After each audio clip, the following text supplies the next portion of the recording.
Chinese, so my English is not that perfect. I'm not native speaker, but anyway, thanks very much for Shi Wenqing to invite me to participate in this wonderful night of music. She was my former middle school classmates, and I still remember she played Schubert sonatas like in front of me.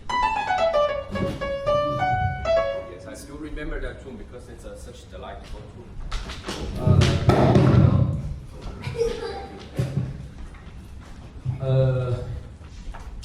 She wrote that today's informal lecture is about Schumann and Chopin, right? Actually, I don't want to stick to the program because I have so many wonderful pieces to play. I want to start with a really, really simple question. How do we start a piece? It sounds really elementary, but I want to hear your answers. You can answer whatever you want. How to start a piece? We start from the first note. Yes. It's a perfect answer. We start from the first note of the written score. We play what the score is written. For example, we play that Tchaikovsky Barcarola. It is written like that on the score, right? But actually, back to the 19th century, even 18th century, pianists, actually there's no pianist, this name, back in 200 years ago. The musicians do not start with the first note of the piece. They will improvise. How to improvise? Like, I can give you a really, really, really simple example. I will just take this Barcarola and then insert. It starts like this, right? Actually, the melody starts here. So what's before this melody?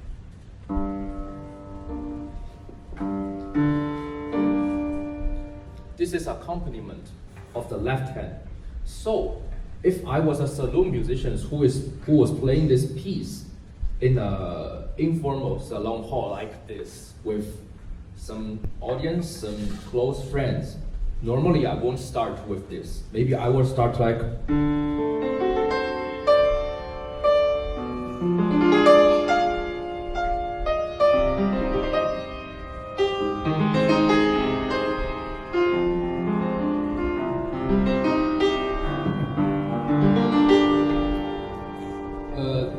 There's some professional knowledge here that this piece is in G minor.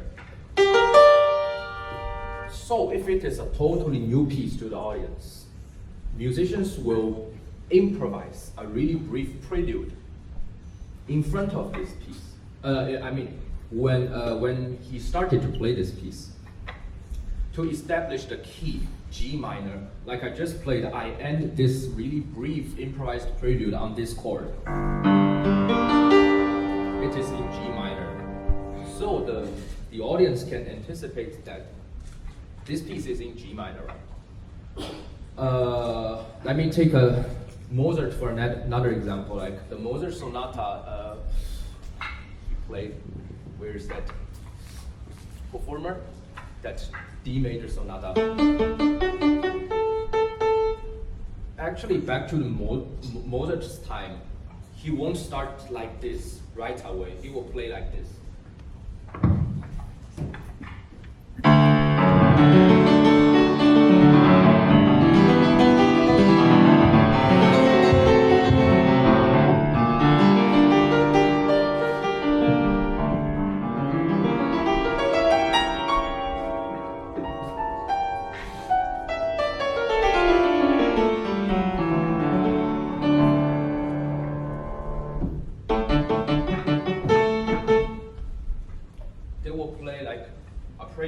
And broken chords to silence the audience, because at that time audience were really, really noisy. They were just eating and talking and never pay attention to the performance. But now it's totally changed. But at that time he will play these arpeggios to silence the audience and also to anticipate the key of the piece he's going to play. Okay, so much about this question. So today's topic is about Schumann and Chopin. Actually, we all know, I talked about improvisation, right? Improvisation means playing without score. So Chopin was a great master in improvisation. He wrote nocturnes. He is actually a master of melodies. Like he wrote so many beautiful nocturnes. I can play you one.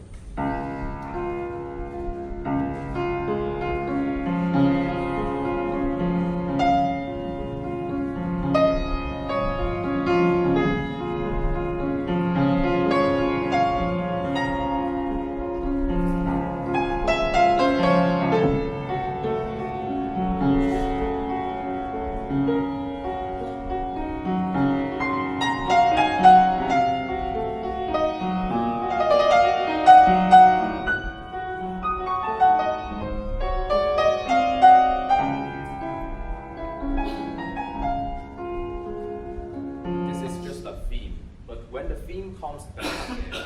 This theme shows 3 times in this piece. He will improvise like this.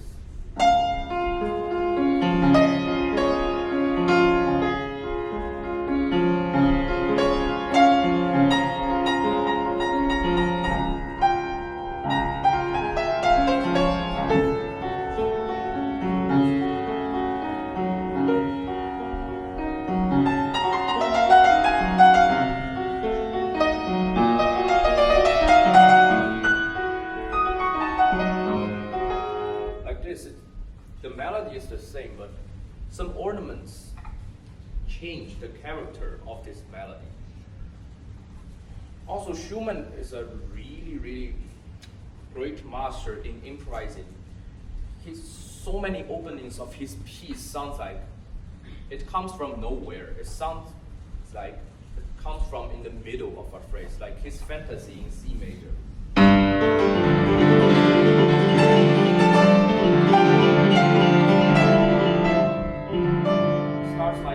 Normally this is a C major piece. Normally we should sound like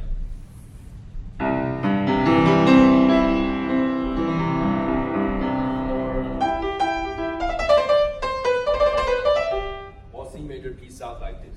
But he starts from a totally chaotic opening.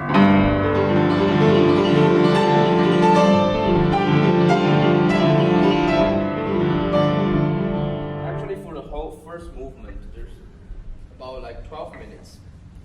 He showed the C major chord at about 11 minutes. So basically, this piece is not in C major. It's in a chaotic status. We cannot call it fantasy in C major, fantasy in chaotics. And also his most famous piece, Kreisel-Reinach, starts like this.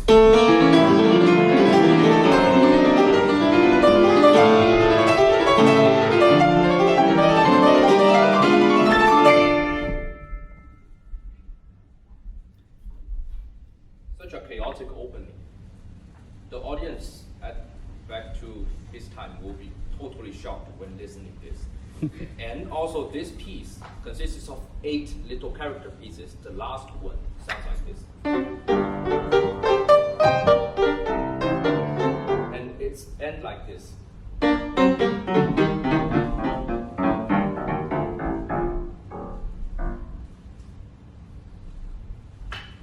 It ends to nowhere.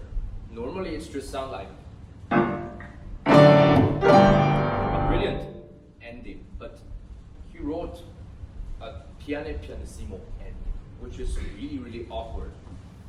His wife Clara suggests him, when you play this piece publicly, please add some loud chords at the end, or the audience will not know you finished your performance. They would just think, what happened? I don't know. Maybe he will continue to play. And about Schumann and Chopin, there's some really interesting little stories, like rumors. Actually, they are rivalries, and they do not accept each other's idea of composing. When Schumann wrote this Kreisleriana dedicated to Chopin, and Chopin commented like, the cover of this score is really beautiful. He didn't make any further comment on this piece because he thinks it is totally chaotic. No one can understand this piece. And also for this sonata I'm going to play, he dedicated it to Moscheles, and the Moscheles really likes this piece, but actually he cannot understand at all. He wrote in a review, the fourth movement is so interesting, but totally can't understand. So Schumann actually is really, really innovative comparing to his contemporaries. He likes to use small forms, character pieces, not big forms. But as well, he believes that the future of the music in his generation lies in the big structures, these sonatas and symphonies, not like character pieces for ladies to play. Because at that time there were so many like character pieces composed dedicated to like ladies or these amateur players to play at home or like at salon, this kind of place. But Chopin actually he believes the future of music lies in the classical form which Beethoven, Mozart, and Haydn established 30 years ago. And all his two sonatas are written in really, really strict sonata forms. Not like Schumann, he wrote his sonata in a totally different way than Beethoven, Mozart, or Haydn did. Chopin's second sonata starts like this.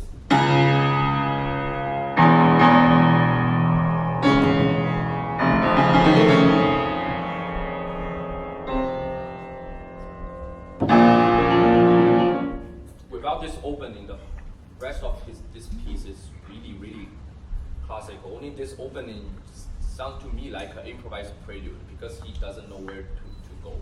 He doesn't start this piece yet, so it's a really vague introduction.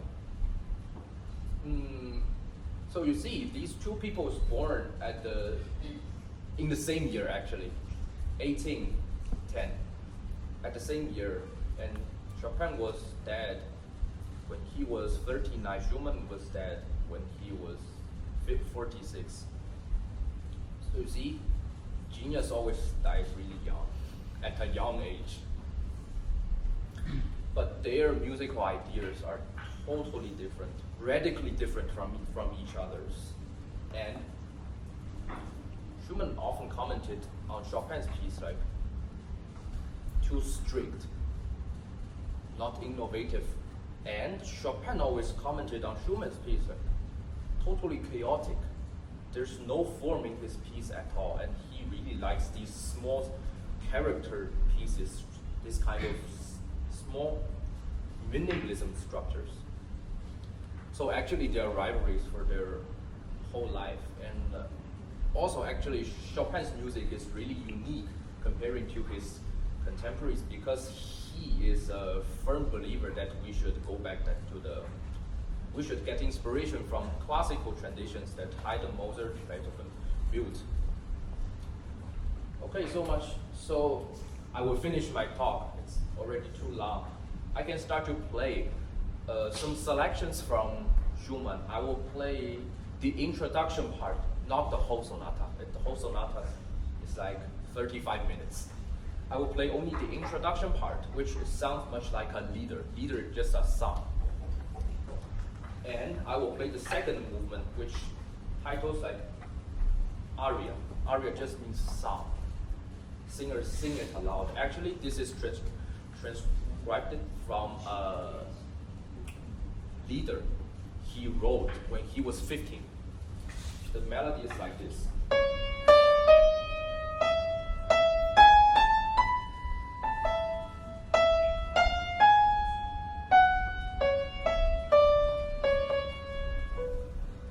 Just sing it aloud.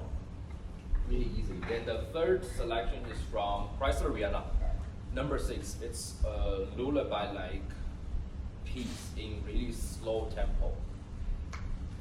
Okay, let's start.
Thank you.